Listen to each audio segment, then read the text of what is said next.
Essentially, we're going to be looking at what's in the course in a little bit more detail. Rachel's touched on a lot of that. We're going to actually have a look at some of the course and the resources surrounding it. And we're just going to end with, we're telling you how we want to support you, because one of the things we do at Parenting for Faith is we're a little bit nosy, actually. We want to journey alongside you and to support you in it. So we love questions. We exist to resource you. And we know that to do that, you may have questions, and we just want to say, this is some good stuff we've heard about, or how can we help you? So a little bit more about that later. So the course itself, this is the bones of the course. There are 6 sessions presented by Rachel Turner, and it's covering that core content from the book. The book has more in it than this. If we were to do a course that covered the entire book, it would have gone on for far too long. But it's the bits we think are really key for parents, containing those key truths and understandings and skills. Each session, and we've thought very carefully about how we structure the courses. We're aware that since COVID, how people experience courses seems to have changed. We've taken feedback and taken what we've learned about courses. So we've designed the course so each session is 3 distinct teaching blocks from Rachel.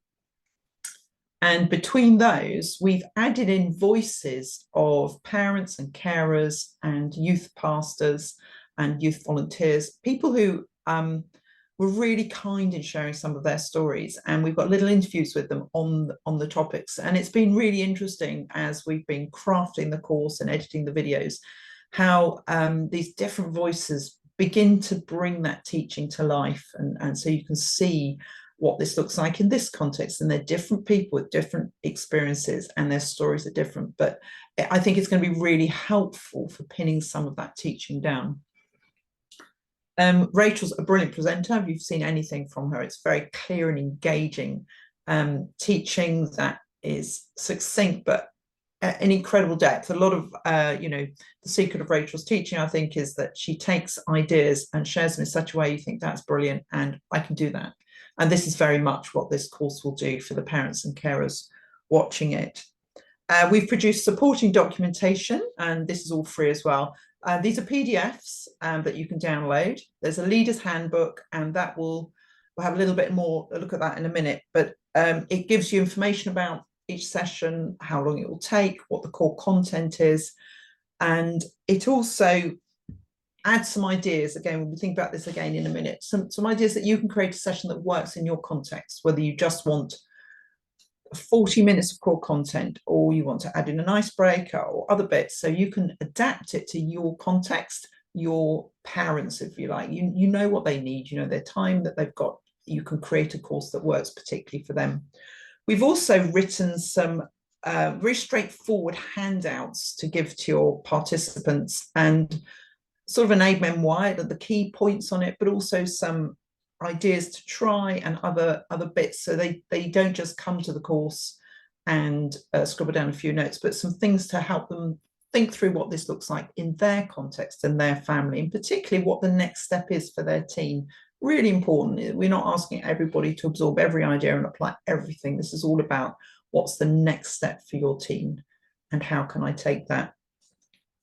So as I said, if you just use the core teaching and the Vox Pops, which would be excellent, just that alone, it would take you about 40 minutes per session. But if you can add in some or all of these bits, you can make a session that would go up to 2 hours. So we've tried to make it as flexible as possible. So I think our next screen is what's in the course. So the 6 sessions, I'm just going to run through those. So the first one is God's plan for teens. And we talk about, as Rachel said, who teens are, how are they different from children? What's their brain doing at this point? Why do we see them as these strange creatures who suddenly don't communicate, or experimenting, picking one thing up, putting it down? One minute they love worship, the next minute they don't. They want to dip in, they want to dip out. What's going on in their minds and their brain development and their faith development? And then we talk about who are parents and carers in that, and just affirming the role of parents and carers, not just the God-given role, but their ability to be those people who influence, give them confidence in that. And then we talk about, if you're familiar with Parenting for Faith, we've got a key tool we call creating windows. How can we create windows? That's glimpses of our relationship with God for our teens, so that they can see what the relationship with God looks like. You know, I remember growing up and my parents had a strong faith, but I couldn't quite see how it worked, particularly in difficult circumstances. So we can deliberately create windows, which is opportunities for your teen, our teens, to have an idea of what's it look like when I have a big question about God, or when I'm doubting, or when things are going really well. What's an up and down relationship with God look like? In the second session, we've called Tying Together Truth and Experience, for people familiar with our key tools. This one's about framing. But what we're saying there is, if we can't understand God's place in the world and how he actually impacts the world, it's very easy for him to become irrelevant. I think, again, my experience as a teen was I knew God, I loved God. But when I hit the teenage years and life got a little bit more complex, I was left with a lot of, well, what difference does he make? I can't understand who he is or how he's working. So we really unpick that and understand, how can we help teens make sense of God, and who he is, and how he actions in the world, what he's doing. So we call it Tying Together the Truth about God and a teen's experiences in the world. So when they are just being, dumped by their first love, who is God in that? When they see injustice and suffering, how can we help them see who God is in that, and tie that to biblical truth? The third session is called Connecting to God in Prayer. Again, if you're familiar with Parenting Faith, that's chat and catch. And we know that teens have all sorts of interesting experiences and ideas about prayers that may or may not be helpful, depending on where they've got them from, whether their experience of prayer may be that they never hear an answer from God, or that you have to pray in a certain way. We look at misunderstandings teens may have about prayer and how we can create a different vision of prayer for them. And then we look at some really practical stuff. How can we help teens discover their own voice as they chat to God and communicate with him? And how can we help them understand not just that he communicates back, but what that might look like in their life? And in a huge number of ways, we, inverted commas, hear from God. How can we share that with teens so they build their one-to-one, a connected relationship with God that will sustain them for life? The fourth session is, we've called it Unknotting Wrong Views of God. Again, we get information from God from social media, from our parents, from church, from our friends, from our e-lessons. Teens are building all this information and they're trying to filter it and work out where it fits. And like we all do, they'll get some things wrong. And you may spot wrong ideas about God in what they say, in how they behave, in their assumptions. And this would just give a parent confidence that they can help their teen build a really broad and balanced view of God, and unpick any wrong bits together, so that they can be confident in this God that they have. They can untangle the warped views and grow this healthy view of God. The fifth session, I think, might be the favorite, teenagers and church. That's the big issue for many teen parents or parents of teenagers, is how can we keep them in church? And actually, one of the wonderful things Rachel talks about in this session, it's not actually about getting their bodies there. We can focus so much on getting their bodies into church, but they can miss the main point. So we really want to explore the beauty and depth of church and the real value of church for our teens. We look at, in Parenting Faith, we talk about the 5 values of church: that we're loved and it's a place to be loved, that it's a place where we're encouraged and supported, all these values, and helping teenagers understand those and then see why they're important and how they can join in with those. So we shift the emphasis from getting their bodies to church and helping them understand that church is this incredible community that God's given us, that they actually want to belong to. And in that session too, Rachel tackles the 4 top questions for parents of teenagers in church. So she just gives a really helpful way to think about questions like Sunday sport, or what if my teen doesn't want to come to church, and things like that. Not telling parents want to think necessary, but helping them find a route to make their own decision that's best for them and their family. And the last session is called A Godly Core of Confidence. And if you've done the original Parenting for Faith course, you won't find this in there. It's part of a separate book within the omnibus called Parenting for a Life of Confidence. But we know that confidence in teens is a big issue. So we're looking at how can we help teenagers base their confidence not on the world or on their own skills or on their own power, but in God. And we look at what does it look like for a person to have a godly core of confidence, a confidence rooted solely in God rather than themselves. And then to see how we can help our teenagers make that shift so that they can face anything with a deeply rooted and powerful confidence that is rooted in the God who never changes. So that's a quick outline of the course content. And I think now Lucy is going to play 2 bits from the course. One, we're going to have a little bit of Rachel's teaching, and then we're going to have from one of the other sessions, just a sample of those parent carer youth worker interviews to give you a flavour of what they look like. Great, thank you so much, Becky. I'm just finding the appropriate video. Here we go.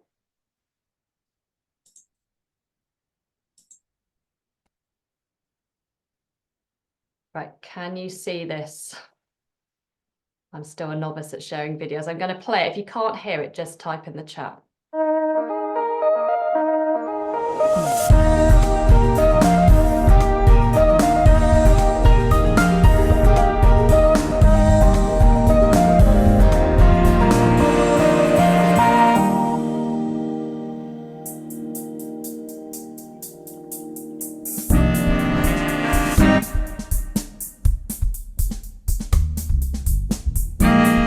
Welcome to session 4. This is about unknotting wrong views of God. We're all in a process of weaving together an image of who God is.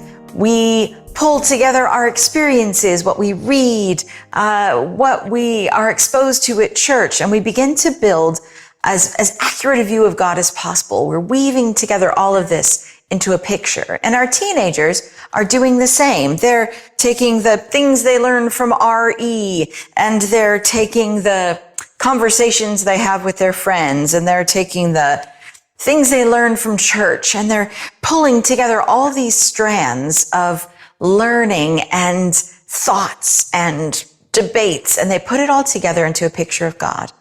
The problem is that teenagers, like many of us, weave these together in sometimes not the most helpful of ways, and they end up coming out with something that looks like this.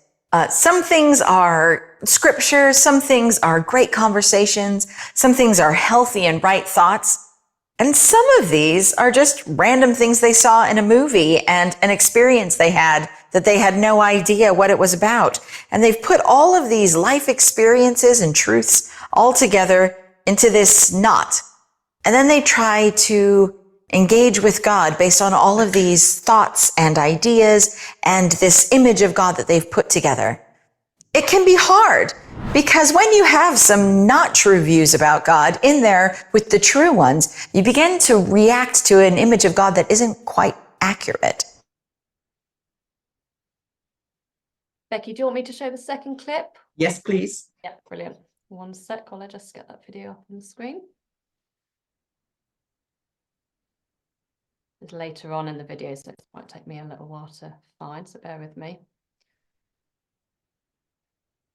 Just, of course, getting ideas and doing them. Yeah, so I know, for example, my To friendships and struggles and worries. It's a great way of introducing a conversation and coaching them and where God is in all of this. So create these windows, not because you're perfect, but because you're authentic and because you're on the journey. And that up closeness is great. Invite other people over and have those conversations around the table and invite them to see windows into lots of different people's views so that they can learn that an authentic life is different for everybody and it will be different for them. So let them see it, tell your stories, ask their opinions, and help your kids see that authentic life with God is a beautiful thing.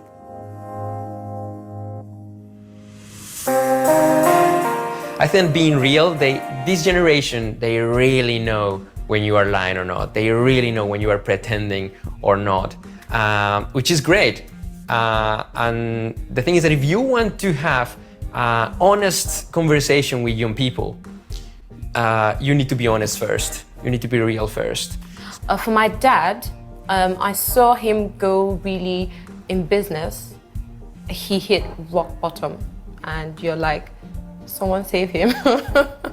And I watched him wake up every morning, not have anywhere to go, sitting at home, but just open his Bible. He gets ready for the day and he just sits studying the Bible. And I think it took 6 months, he went from nothing to owning a business and doing amazingly well. And you can tell it's times he spent praying, talking to God, and just, of course, getting ideas and doing them. Yeah, so I know, for example, my friend, she has Lectio on in the background. She listens to podcasts or worship music while she's like just doing normal household things, maybe in the car or cooking or cleaning. And that just is like creating a window into how she is accessing things of faith in a way that's quite normal and everyday. They're watching you. They're watching all that you do, the way you pray, the way you worship, the way you handle situations. You know, they're watching you.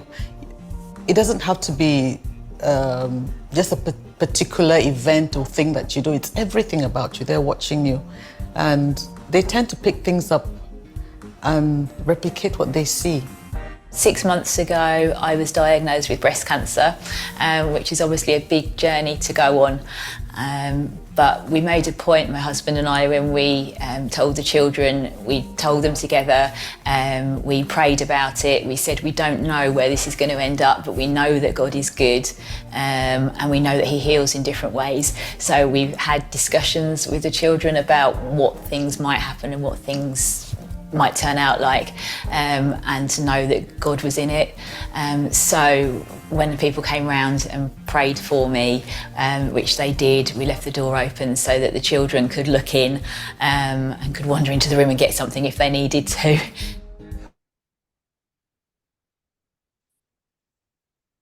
So am I back? No, I want to watch more of those. Those were Yeah, they're lovely, aren't they? they're so great. So that's a little taste of the I'm just going to share my screen again. That's just a little taste of the actual videos. They're all really engaging. We've got lots of those little stories to again, kind of just to root it for people, give them the chance to process it and understand what it might look like in a different situation. So now to the handbook.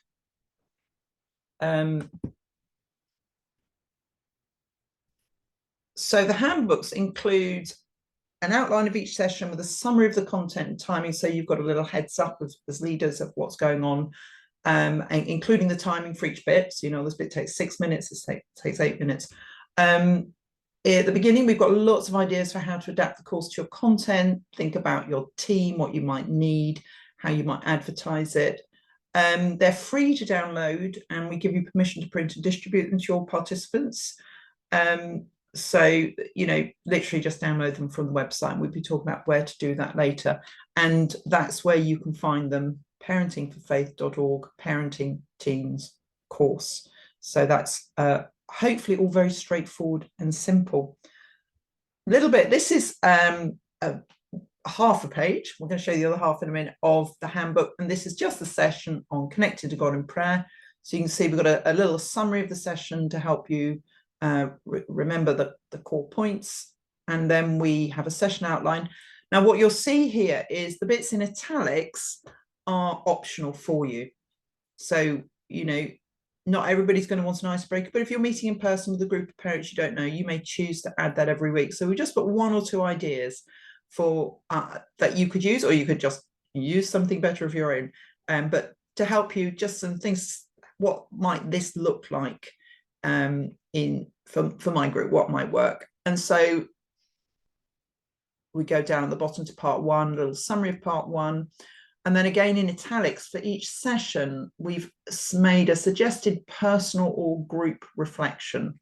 So you if you want to put a little pause in or have a little conversation at this point, you can do that. And then at the end of the session, we've put some discussion questions that may be helpful if your group wants to carry on this conversation later, or you want to WhatsApp them one of them later in the week. So the handbook's basically very practical, hopefully quite straightforward, and a clear guide for you as leaders. So it kind of is a one-stop shop for everything you need to know. What we've also done, and you can download them separately as PDFs, including an editable PDF. So if people want to scribble on it, physically scribble on it, or write notes as they're watching, they're available either as photocopy them from the handbook or as a separate PDF download from the page. And basically they are summarizing the key points and then, as I said, giving them some next steps. So a close up a little bit, so you can see we've got the 3 main teaching blocks, a summary of each of them with a small gap to scribble down notes or note anything important. We've then given them some ideas to try, and this is really helpful, I think, in terms of moving this from theory to practice. Some simple ideas that may work in their context. And again, you know, you could add as many as you like. We've got things to think or chat about, which are some of the key questions from the session. Maybe if they're doing this course at home, they could talk to a partner about it, or some friends, just, oh, I was just wondering what that might look like. And then the find out more, we've shown which bit of the book. So really recommend actually that parents have a copy of the book to dig deeper into this, which chapters this session relates to. And then we've added links to some posts on our website which explore the subject more. So a quick route to discovering more that may be helpful for them. At the back of the book, of the handbook, we've also got information about the rest of the parenting faith community and our resources, but also you know, places you can direct parents and carers to. We have a parents Facebook group, and place where you as leaders can find a community to discuss about this, and maybe next steps for you as if you want to go a little bit further into this. So where can you find it? We've got a page called Helpfully Parenting -Teens-Course, and all the alternative places to go to our burger menu on the home page and drop down to courses. You'll see it sitting alongside our other courses. And we will be, if it isn't already on there, the course is literally, the edits are being done today, and that will all be available from there as soon as possible. And the last thing I want to say is our support for you. We really, really want to journey alongside you in this. We've been doing this for 7-8 years now with our original course, and one of the fantastic things we've had is to be able to hear from you what it's like running a course, to be able to answer your questions. Kate, who's on this call and whose picture's there, her greatest delight is linking with churches. She literally loves it. So no question is too small or too silly. If you sign up to download the course, you'll get an email from Kate pretty much straight away saying, that's great news, how can I help? And we do encourage you to take advantage of that, come back to us, partner with us as in this, and then feedback to us is really amazing. You'll see under Kate's photo a link called Register My Course. So you can download and watch the course absolutely fine. If you register your course, we whack you onto our prayer list, and we'll pray for you and the run up to your course and each day that you're running the course. So that's one of the things we do. And again, that's really significant for us, because, you know, we don't just want to launch these courses out into the wilderness and see them gallop off into the sunset. We need information from you about how they're going. But the other thing is really helpful. If you register a course, we know you're running it, then it's helpful for our stats, for feedback, and for funding grants. We are able to offer everything free because we have generous donors, but sometimes those donors want to know hard facts and figures. How many people have been running your course? And the other thing we can do, if you register your course, if you like us to, we can advertise your course for other people to join. So that is a page on the website called Find a Course, and we list courses that are running, and you give us your email address and we give it to them in a completely secret way. They don't know who it is that they're emailing, but they can email a query saying, I'm really interested in joining your course. So that's an option some people like to take advantage. And Kate at some point will come back and say, oh, I'd love feedback. And feedback is vital for us because it literally shapes what we produce. If you feedback and say, this is really helpful, but it didn't have anything on, we will get down there and we will write a post and we'll signpost you to someone who's already doing that stuff. We know you're the people who wrap around the parents and carers in your church. And so we very often welcome emails that say, we've got a parent in my church and they're saying, this is my situation. I don't know what to say, or have you got anything to help? And we will always answer those emails and we'll always come up with an answer of sorts. Sometimes signposting, sometimes we just know from other churches, somebody who's been through the same thing or got the answer, and we can steal their wisdom and pass it on to you. Again, feedback forms is very helpful for our funding applications, but genuinely, Kate gets very, very sad and bored when she has no one to talk to in person. So she even really loves a Zoom as well. So if you need any support, if you email Kate either directly, her email address is there, or on the general Parenting for Faith email address, one of us will get back to you pronto. So I hope that's helpful. I think we've got loads of time for Q&A now as well.